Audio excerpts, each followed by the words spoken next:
Еще 3,5 часа назад они были на святых землях Мекки и Медины, посвящая Всевышнему все свое время, а уже сегодня они благополучно прилетели в воздушную гавань Ингушетии. На часах глубокая ночь, однако усталости на лицах хаджи не видать, ведь они успешно совершили обязательную миссию каждого правоверного. Эмоции переполняют пилигримов.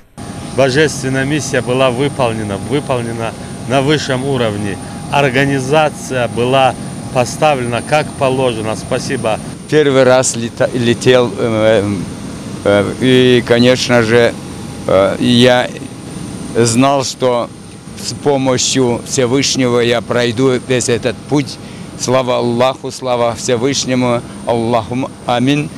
Прошел все хорошо и очень доволен. Обстановка другая, умиротворение какое-то там по-любому человека получается. И, не знаю, это словами не передать, это надо почувствовать самому, поехать, это все увидеть. Человек перезагружается, энергия какой-то, не знаю. Несколько раз уже ездил на этот раз, без всяких эксцессов, все живы, здоровы, альхамдуллях, все отлично было. Я хадж первый раз за 36 лет. Приземлились очень хорошо, очень приятно, очень хороший пилот был. В хаджи какие эмоции? Самые лучшие эмоции. Что еще передать?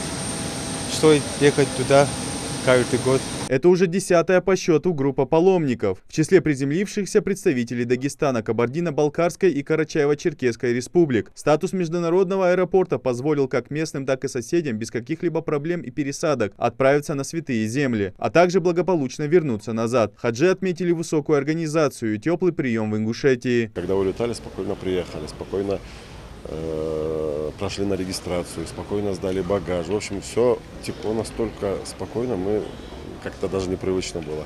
Прилетели точно так же. Не успели прилететь, мы уже тут. Перешли границу, в общем, алхамдулилля.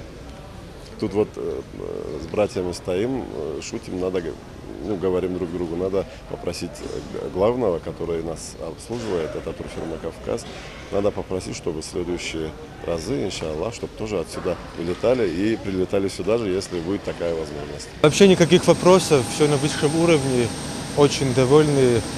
И провожали довольно, и встречали довольно. Вообще без запинок, вот не знаю, без замечаний, даже не знаю, чего пожелать. До того все отлично. Вот с Ингушетии я первый раз езжу. До этого в основном с Минвода влетали. И как приехали, как уехали, не знаю, вот кто организатор, но все на отличном уровне. И люди, которые нас провожали, не знаю, вот встречали. И вот отношение людей, когда мы провожали, чувствовалось, что вот наши провожают свои, вот тоже переживали, поздравляли, вот так. Честно сказать, не как в Минводах, тут получше. У каждого хаджи своя история, связанная с паломничеством. Насифат Тарчокова полетела впервые, шла к этому очень долго, готовилась. Ведь помимо крепкого имана для хаджа нужна определенная сумма, а также хорошее здоровье. Это сын вот это все организовал, поэтому мне не пришлось долго мечтать. Я не успела даже помечтать и оказалась там. На этом пути Аллах помогает всем. Все вроде казалось... Вот эту жару я не вынесу, вот эту ходьбу я не вынесу.